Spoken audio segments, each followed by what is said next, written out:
How are Okay. you? I'm doing great. Yeah. Yeah, I'm in Raleigh, North Carolina. I grew up here and my parents still live here. My book's dedicated to them, so we're doing a launch event on Tuesday.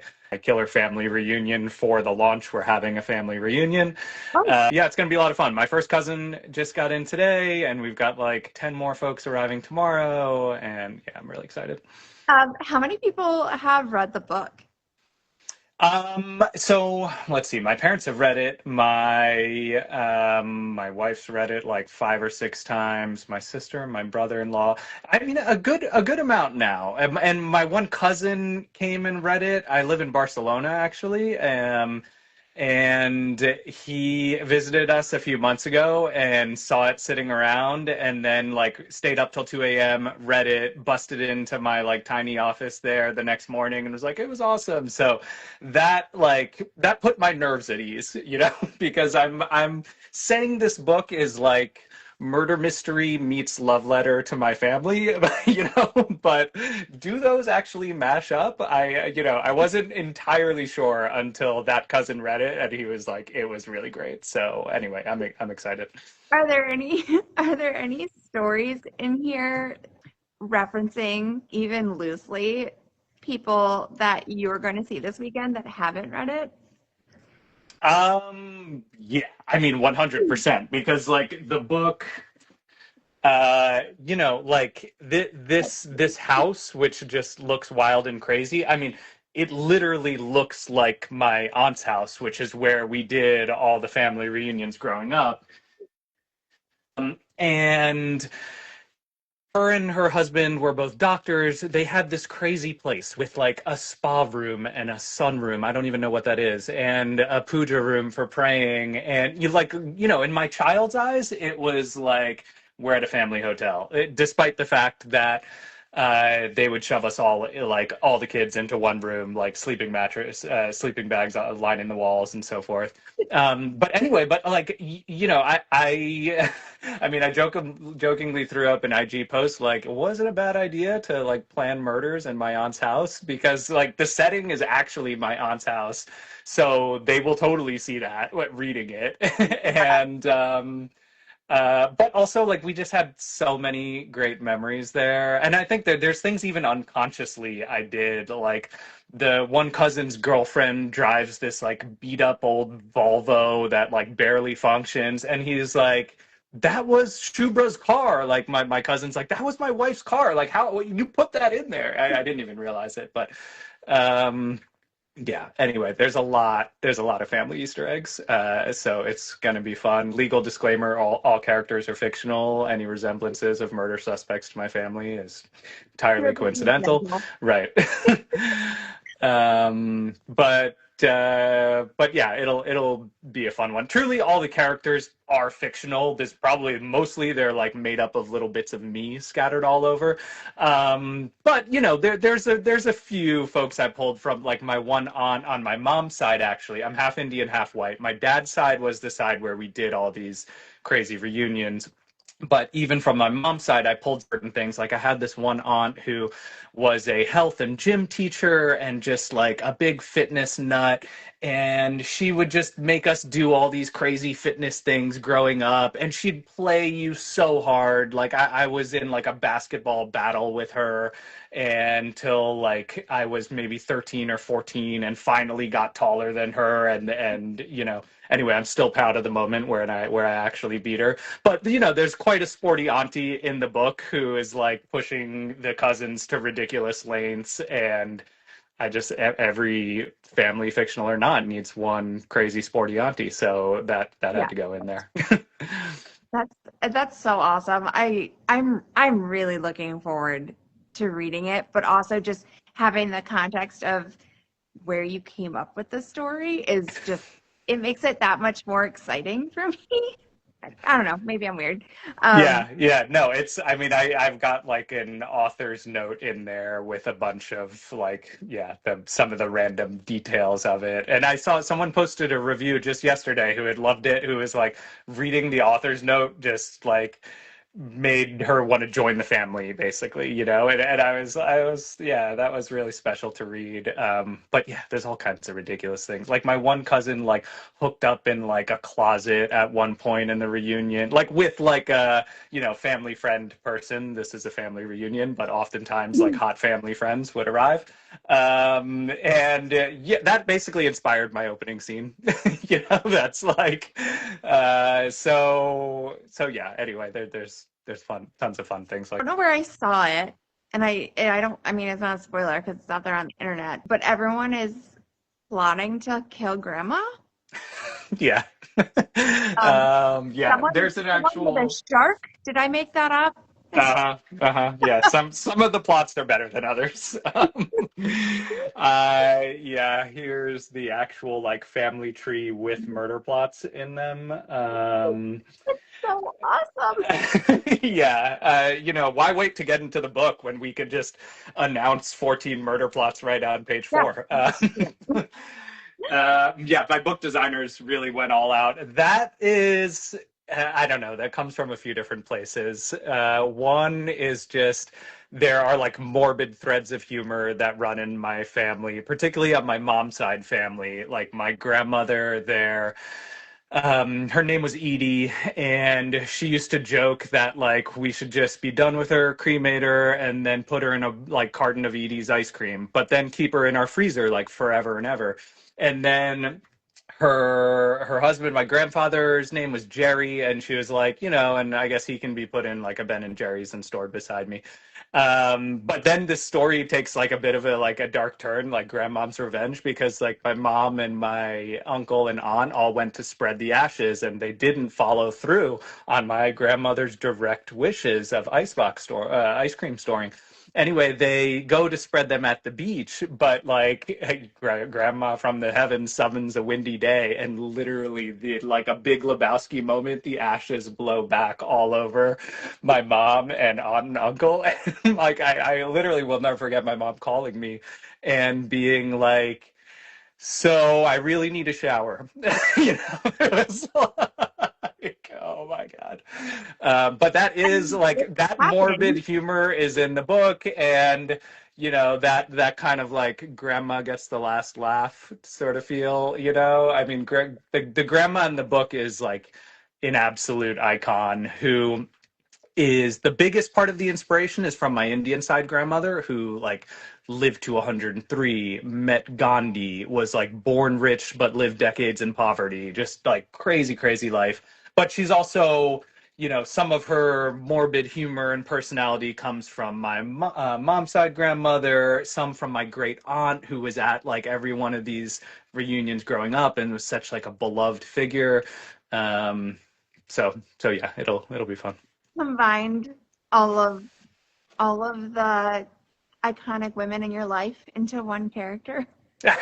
Well, there's many iconic women in my life. I haven't gotten into my mother-in-law, my wife, so there's more. But Yeah. yeah, yeah, it's. I mean, you know, someone's trying to kill grandmom and steal her inheritance. So we needed her to be pretty special, and she's just like a take no prisoners, mince no words, just absolute force. And I hope that's part of why the book hooks initially, because even just in the initial scene or two with grandmom, you're like, yes to everything about her.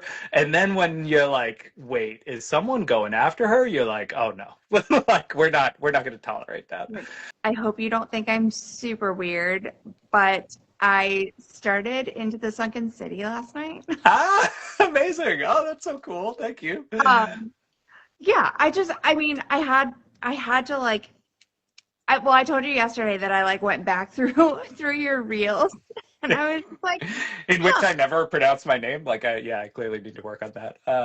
Maybe a little more voice in my reels. Noted for going forward.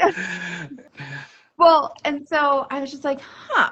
Like I read everything, and that's the beauty of, I don't know, my reading hobby is I do read everything and I enjoy everything, including young adult. So I was just Yeah. like, let me give it a shot. Yeah, My husband's a high you're school teacher. I used to be a high school teacher, so like oh nice. I also resonate with young adults. Yeah, Um, I will so, never get over young adult. It's just like yeah, my genre, and just coming of age speaks to me no matter what age I'm at. And yeah, but I'm like you. I read all over the place too. And so as a result, I guess I write all over the place. Yeah, I don't know. I just Into the Sunken City was like the adventure, or is the adventure novel that like teen me was really into. You know, I loved Hunger Games and Maze Runner and these yeah. kind of like yeah, these fast-paced dystopians that just totally sunk their teeth into me. And but then My Killer Family Reunion is like, it poured, the first draft poured out of me in like 6 weeks, you know, book of my heart, you know, where it's like I know but a little bit sketchy cast of characters all too well, you know. And yeah, and at the time too, like I had seen Knives Out, I had read some like thrillers that were kind of like mystery comedy mashups. Dial A for Aunties is one, with like a Indonesian Chinese family, like centered on like a woman in her 20s and her four aunties, I think, maybe five, but who just get into the most like ridiculous escapades. You know, there's like a body in the trunk, and meanwhile they're like, "Wow, you have dragon fruit in the fridge." You know, it's just so funny. And or another was My Sister the Serial Killer that Yeah. I really loved. You know, that I mean, the dark wit in that is just so on point. So anyway, I was like, I think I always had a family book in me, but then also like reading some of these others, watching Knives Out, I was like, my family's just as unhinged as like these people. Like you know, we could easily do this. Um, and then I actually have like a real legend of inheritance drama in my family. It goes back generations, but my great grandfather, Indian great grandfather, was like quite a wealthy person in Bangalore, India, Bangalore, in like the 1930s and 40s. And he had 12 kids, which is absurd on its own. God bless my great grandmother. And he had like a heart attack and then changed his will at the last minute and cut all the 12 kids out of the will, and then had a second heart attack and passed. And the family completely freaked. He left all the money to charity.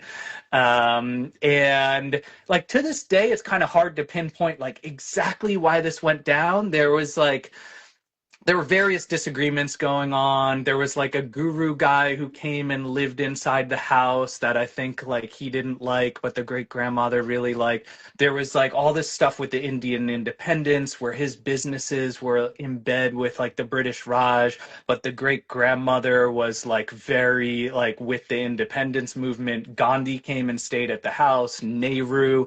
But like when that happened, like the great grandmother apparently like threw away all the leather furniture in the house and like lined it in white muslin cloth. And like, but this like I think kind of pissed off the great grandfather, who was the business minded Western Indian type of person. So anyway, there was a lot of drama going down. And for me, I'm all like, this is incredible. This guy is super wealthy and decides to give all his money away. Like, I think it's fantastic. But you know, for the family at the time, they totally freaked. And so that legend is lurking in the background on the book too. But I inserted my own matriarchal grandma because she was she was the ultimate badass. Like just withering looks, like speaking politics and philosophy, and you know, just in a single sentence. And yeah, so um I feel like I'm gonna want to meet her, especially I the know. I wish it combination could. of some people. She passed last year at 103, and so actually, we took a trip to India. My wife's Indian American, and then so I'm half, and my kids are three quarters. But we had this feeling of like, you know, the kids had been to India once when my sister got married, but we were like, you know, we should go and see grandma, and then we should also just have the kids understand like their Indian identities a little bit more. And so we go and we do this trip, and it's super special because, yeah, she was literally 103. She passed like 3 months later, so I was so lucky to see Gran. Um, but then on the last night of the trip, I'm like telling the kids, like, so do you understand why we came? We wanted to see your great grandmother, but then, we also just want you guys to understand your identities more. We live in Barcelona, but really, you're 3/4 Indian, you're also American. Then my older son's like, also Spanish, So I was like, okay, great. Thank you for confirming that I've just only confused all of you further as a parent. But anyway, it was a special trip because we got to see her, and in theory, the kids took away something. My aunties were honestly thrilled because my younger one ate like 40 dosas like over the span of 10 days, which is quite a feat for an 8-year-old. So Yeah. yeah. Do you want to talk a little bit about identity and how that played a part in your writing, but also in your life right now? Yeah, I mean, yeah, yeah, yeah. you are all over the place. I am. It is true. Yeah, I am quite a mixed identity. I'm half Indian, half white. My dad's Indian. My mom's white American, um, and I I mean, just that identity in of itself, like, I don't think I've like registered this exactly as a kid, but like looking back, I'm like, yeah, it was probably kind of confusing, like I remember specifically like going to restaurants as a kid, and very often the host or hostess would be like, we'd all walk in together, and then they'd be like, are you guys together? And it's like, what? Like, I'm literally like talking to my mother right now. Like, what? It's just, you just would get a lot of these types of things, which just, they just sort of make you feel like you don't belong exactly. But even things on my dad's side, like I wish that I knew Tamil. Like I know like I don't know, 100 words, a handful of phrases, and my family speaks quite a mix of like broken English Tamil, so I can like pick up some things, but but I think as a result, I feel a little more lost in India when I go there. I feel like a tourist in India, despite probably having been to India, I don't know, 9 or 10 times or something, quite a bit, and being half Indian. So anyway, my main character Jayshree is biracial like me, and she's feeling some of these feelings too. Like there's like at one point she's reflecting like her dad is a pretty great guy, and he's like a counselor, and she's like, but despite that, like I kind of realized like he doesn't actually say I love you very much, but I know that he loves me very deeply. But then I have sort of this kind of like American mindset, maybe, or Western mindset of like, he's supposed to say this, And so, I mean, those are like real feelings for me, or things that I kind of like realized over time. There's a classic thing, some kind of like internet meme, I think, that's like Asian parents cut fruit, which is essentially like, instead of saying I love you, like they're just doing all this like work and sacrifice for you.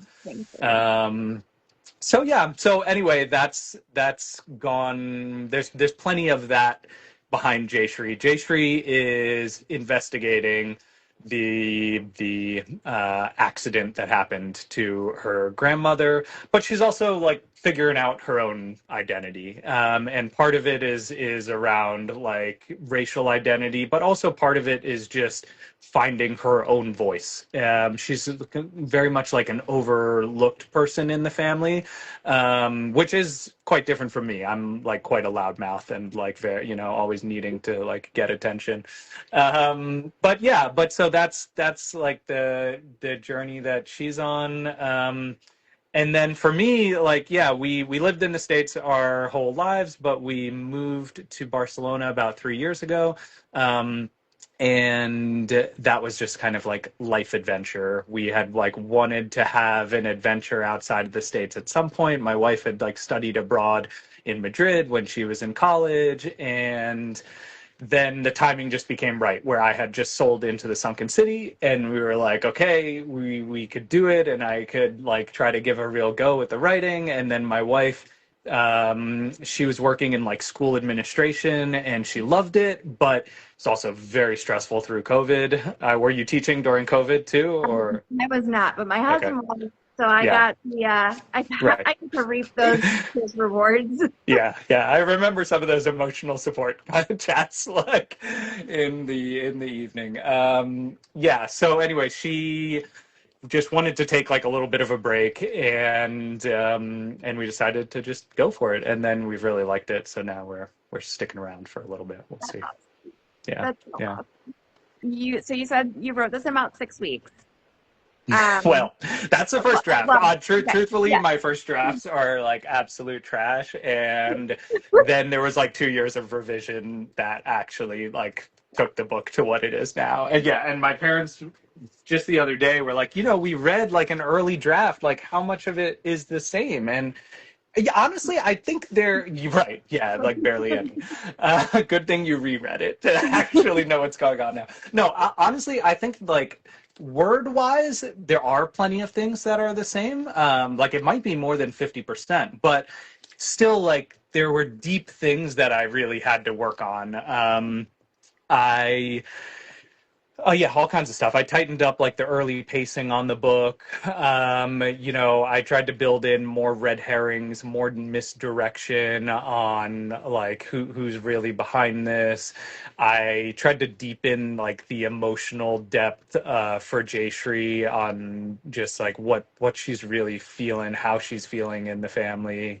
Um, so so yeah, I think that somehow when my parents read it a second time, they all of a sudden were like, "This is like a different book. I don't remember any of this stuff." So, yeah, It's gone through phases. right, exactly. It's also been on a journey. Yeah, I yeah. I owe a lot of appreciate credit to my agent and my editor there. Though, like they just have had brilliant insights the whole way. So I got lucky with both of them.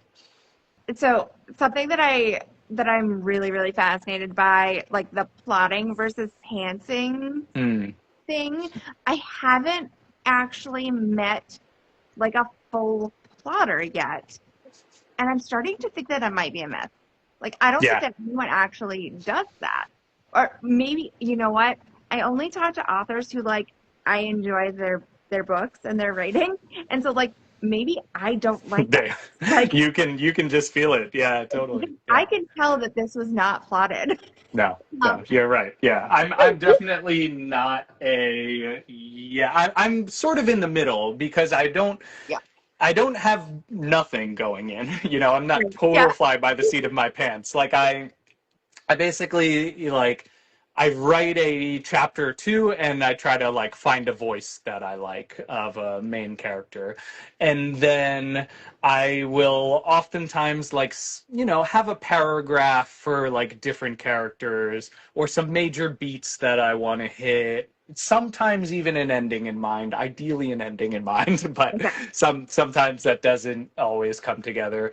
Um, but yeah, but then I'm just sort of like go and I'll revise from there. And I mean, at this point, I kind of know my process, but it's still quite difficult because inevitably I get to the end of the first draft and I'm like, this is the worst piece of trash I've ever written. Like, why did I do this all over again to myself? Have I learned nothing?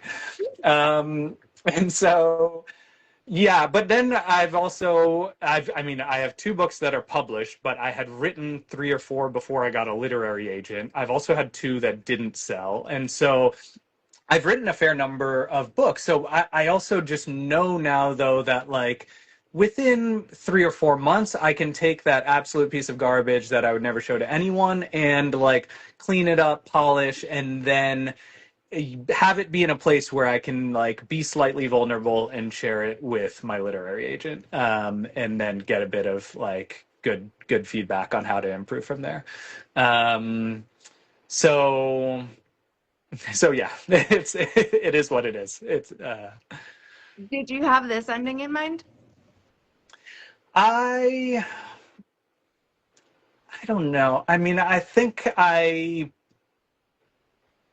don't think so exactly. Yeah, because ultimately, like I think around the time I was reading this book, I was also reading A Good Girl's Guide to Murder, Yep. and I really loved how it's Holly Jackson as Good Girl's Guide to Murder, right? And so I really loved how Holly Jackson would like just have you totally all in on like this suspect, and you're like, it's gotta be them, you know? It's just like these things are all lining up, but then all of a sudden it's just like, oh no, it couldn't possibly be them, what was I thinking? And then you shift onto another. And so I liked that dynamic a lot, and I thought that like with this thing, this sort of locked room mystery of like everyone's a suspect, this very much has the like everyone's a suspect feel. So if I could try to pull that off as well, that would be really great. And I think there was something I read that maybe I think it was Agatha Christie, where I read that like she would basically write the book so like ultimately she could pin it on anyone in Like the everyone did. final Yes. exact. Yep. It's sort of like, yeah, and I just reread Murder on the Orient Express, Yeah. and and so anyway, that was kind of interesting to me too. The idea of like I don't know if really every one of her books did, like Murder on the Orient Express for as an example. I Yeah. kind of feel like It what's had that? to. It had. She had to have done it for Murder on the Orient Express. Now that I'm Yeah, thinking about it, it right. could Because have been. Yeah. exactly, it could. Yeah, exactly. So Hmm. I don't. Anyway, I think that is quite interesting as well. I'm not sure if like every book should be done that way. Sometimes I think like a thriller author just has like a brilliant reveal or twist in mind. Like a Silent Patient is kind of like he must have known. Like, yeah, then I'm You gonna can't come make with that one this. up on your own. Yeah. Exactly, exactly. And you can't pants your way there. So but yeah, but anyway, I thought this book sort of lent itself to that too. I've never even thought of the fact that like you've got five suspects. You potentially write five different books and then decide which one you like Right, best. right, exactly. Yeah, Um, although that seems like quite a bit of work, but yeah, no, I wouldn't do it. At some point, someone needs to write the book where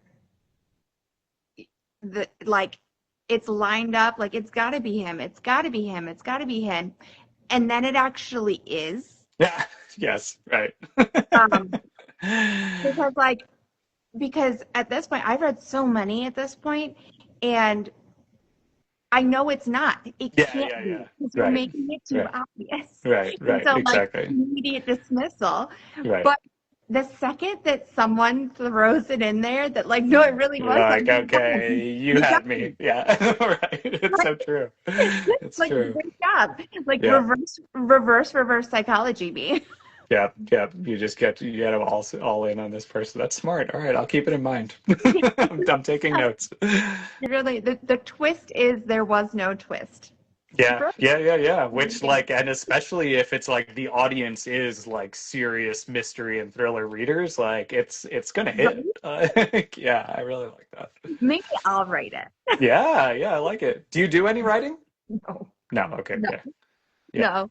I've got a crap ton of ideas that I would just love to pawn off on someone to Yeah. write for me. Because I mean, I I read a lot and I've got some wild, like I work in corporate America. I also have two kids and a crazy family. Like the inspiration is there. Yeah, that's there. Yeah. Oh, nice. Love it. Love But it. no, there's absolutely no way. There's It's not no way. happening. No. Yeah. I'm already getting yelled at for doing three author interviews in a week at this Ah, point.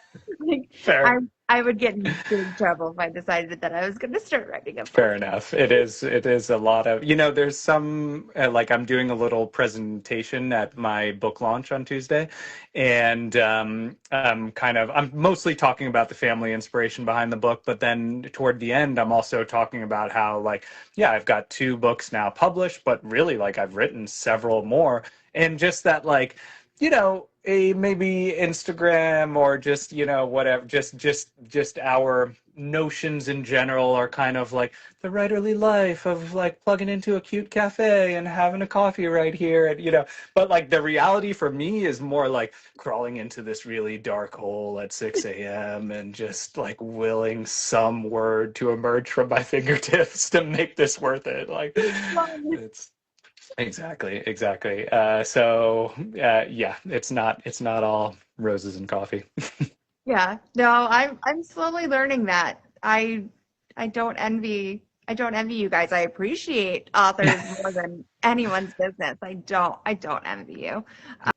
Do you want to talk a little bit about social media? Because you Yeah, took sure. you're back. What made you?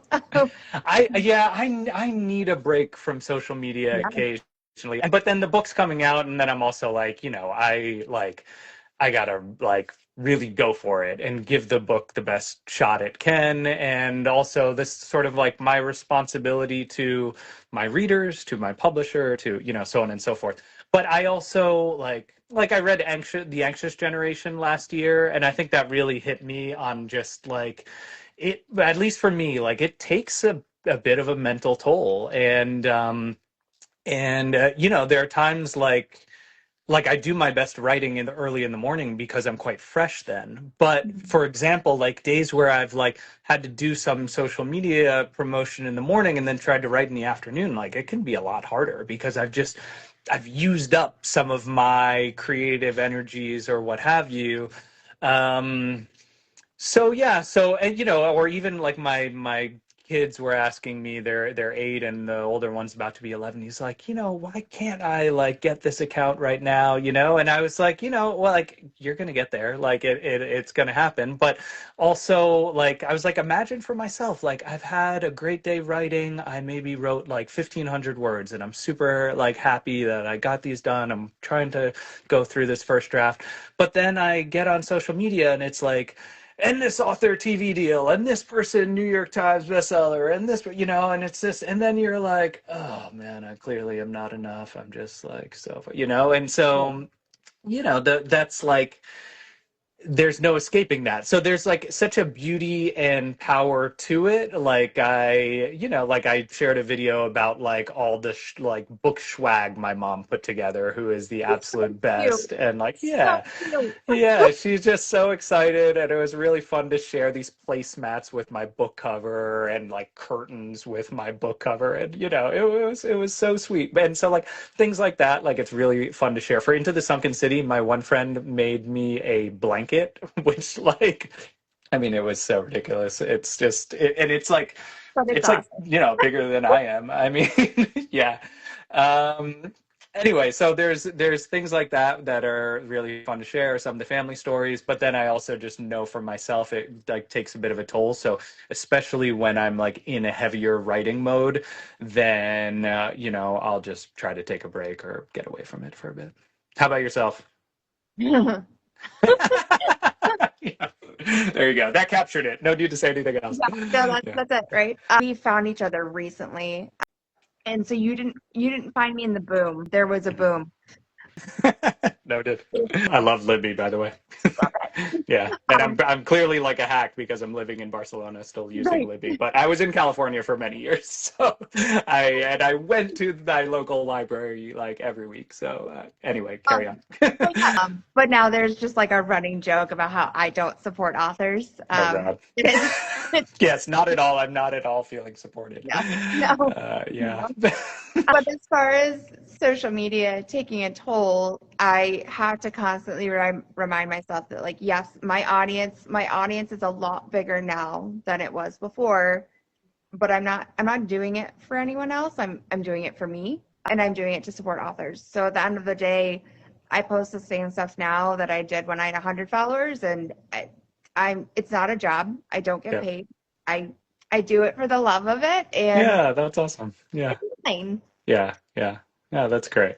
I mean, I kind of feel so like similarly on the writing side, It's kind of like you you get so much rejection there. You ultimately have to do it because you actually enjoy doing it. It's Yeah. like it's just it's got to be there, and yeah, like with this book coming out, like it's like I'm very much, and particularly writing like a biracial protagonist, I'm like, I'm writing for like me before I like processed all these feelings and so forth, um If you're so writing a yeah, character, yeah. like people are going to resonate with that. I'm really excited about that.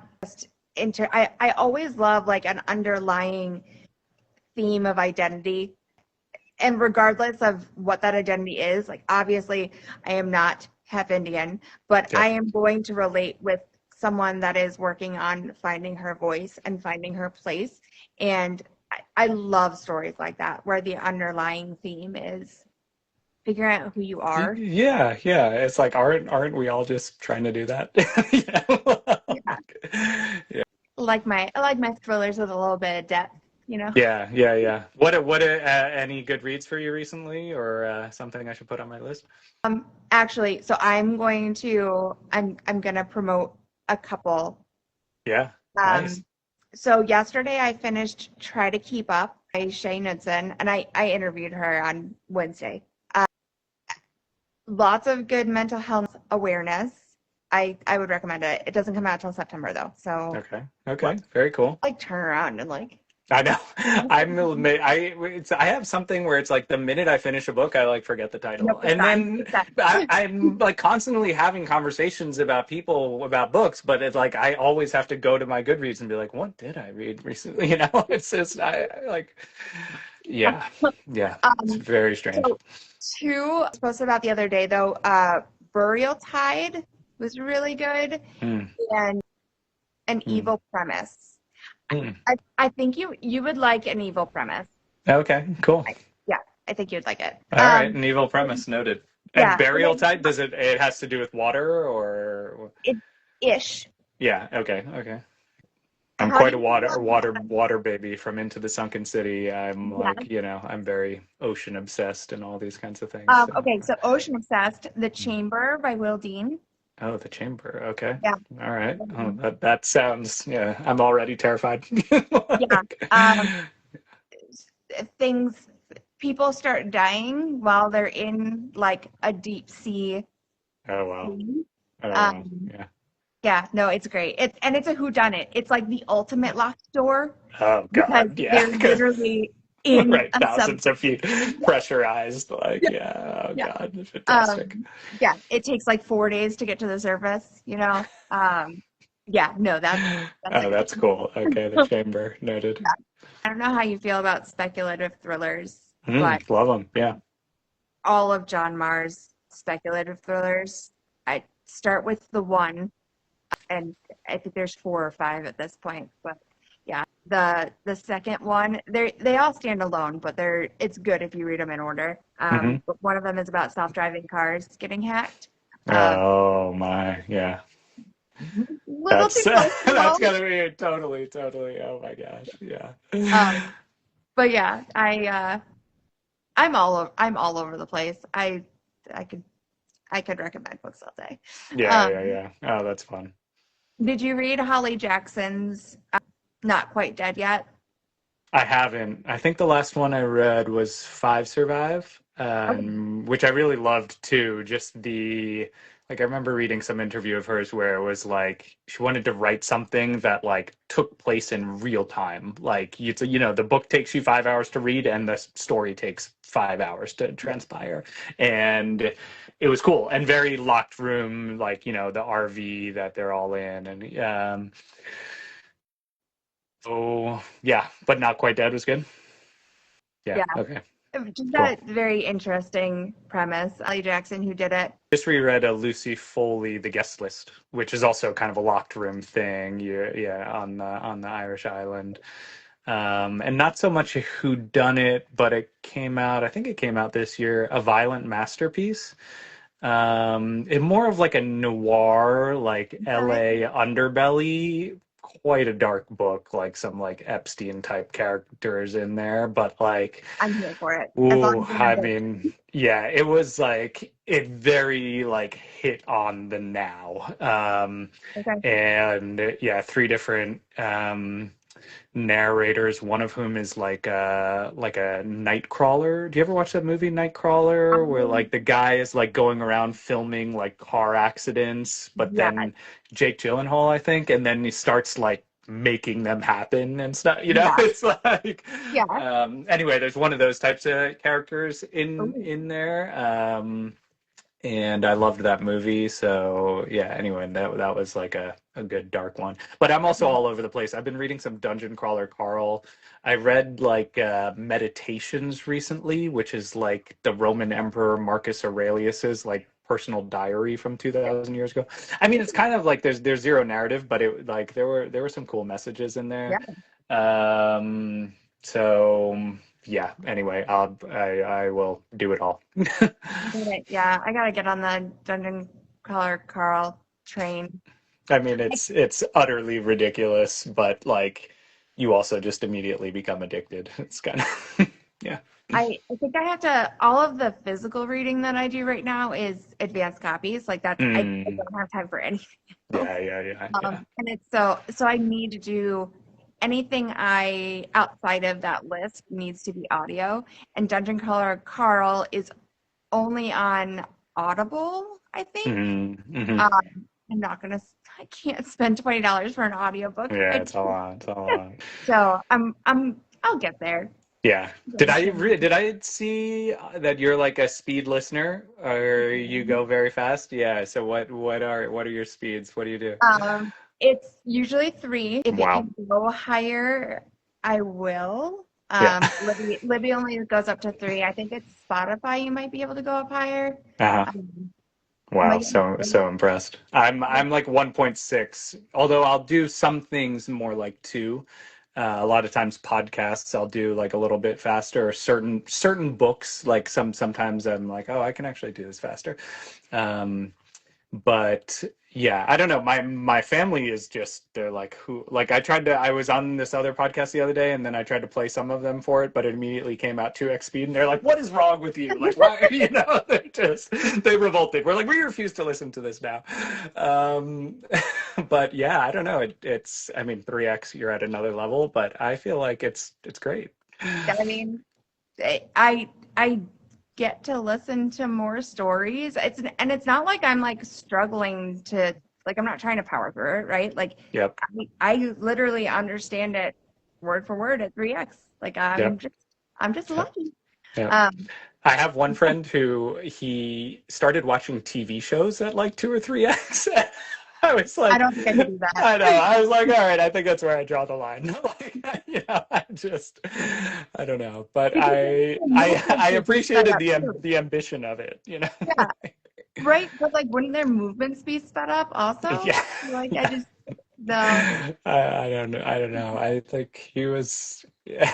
Yeah. He's the character anyway.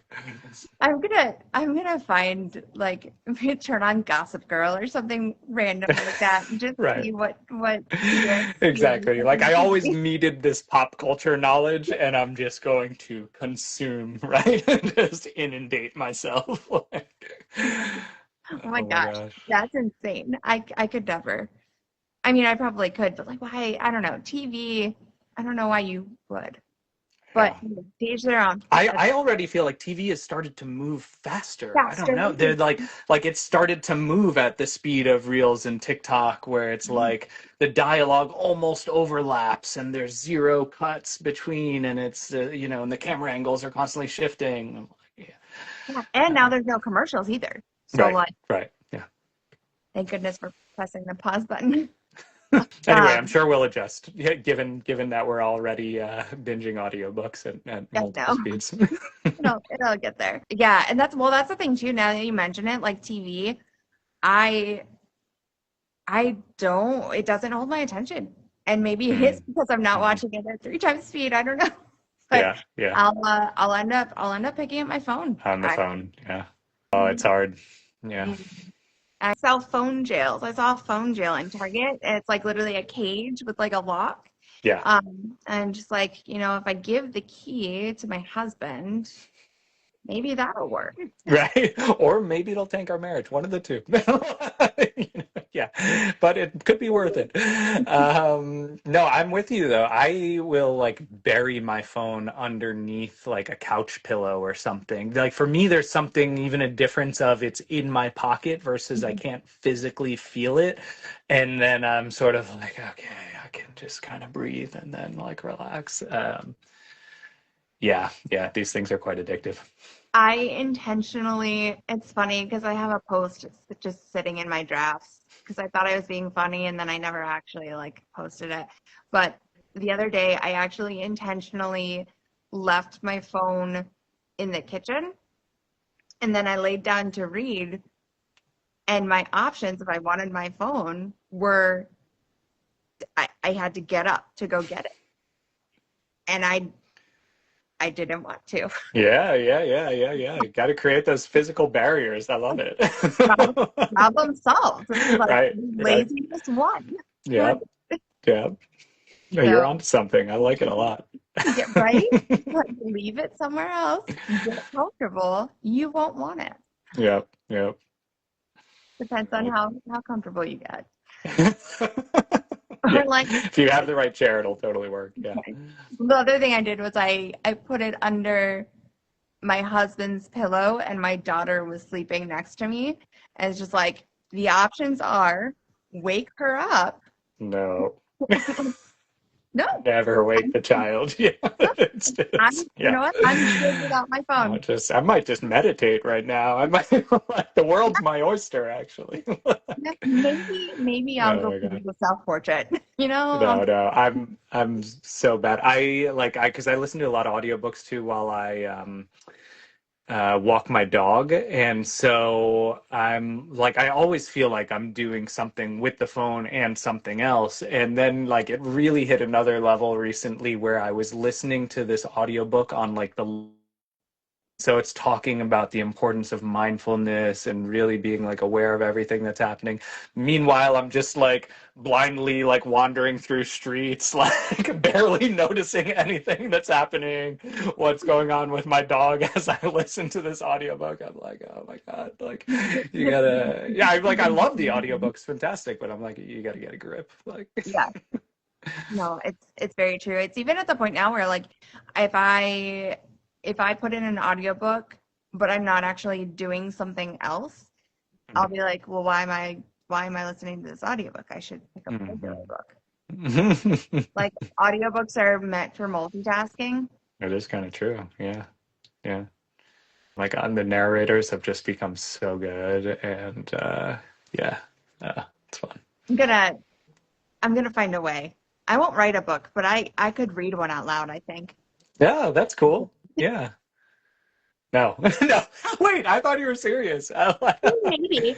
So Yeah. Do you that's do the thing. voices? Do you ever, or like with kids' stories or something? You know? No. No. Okay. I could do my voice, and that's about it.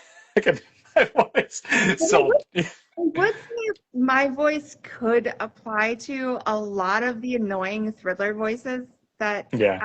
I read, though. Like I think I could There do you go. Yeah, maybe it's just if it's a match for the character, then you're in. yeah, just I no, I'm not gonna change my voice, but if my voice is what you envisioned this annoying character to sound like, then perfect. I'm Right. Yeah. So yeah. it's really hard for me to listen back to my voice and be like, that's Yeah. anyone casting a 6-year-old, like I could do a voice of a 6-year-old. So funny. There's one romance like audiobook narrator who I follow on TikTok who is always just putting out the most hilarious like videos, just like these spicy scenes where, it's like but then she's like delivering it so passionately, but like enclosed within like foam walls like this, Yeah, It's just, oh my God, it's the like, behind yeah, the it's to die scenes, for.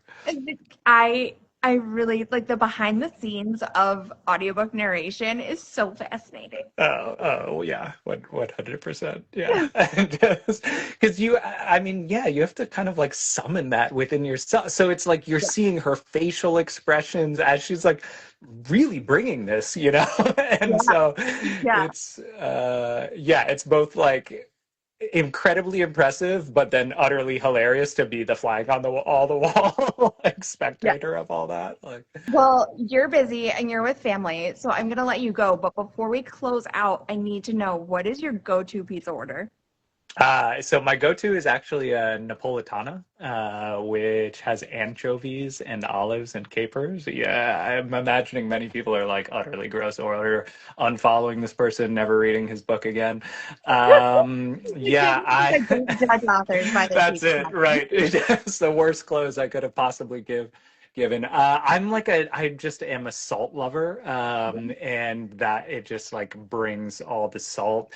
And I actually right now I'm like pescatarian or have been for a few years. I grew Okay. up just eating everything, and then we went vegetarian for some years, and then living in Barcelona, we're like, oh my God, we need to at least eat fish, otherwise we can't even enjoy the like beautiful Spanish food here. But anyway, yeah, that's my pizza. And if anyone goes to Barcelona, Il Molino is the spot with a killer Napolitana or margarita for that matter. You, what is yours? It depends. It really depends. Sausage, mushroom, green pepper has been Oh, very big on my list right now.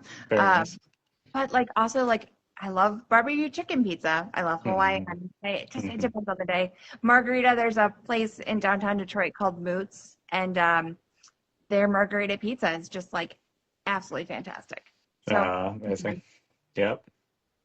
I actually think I have a slice of Hawaiian pizza in the fridge right now. Perfect. You're ready. Lunchtime. All right. Well, thank you so much. I had such a good time spilling the ink with you. Thanks, Sarah. This was really a blast. Yeah, thank you for having me. Yeah, and I cannot wait to read the book. It comes out Tuesday. That's right. Yeah. Out Tuesday, My Killer Family Reunion. Oh, I love it. I'm so excited. And best of luck in advance on release day. Thanks so much. Bye. Bye.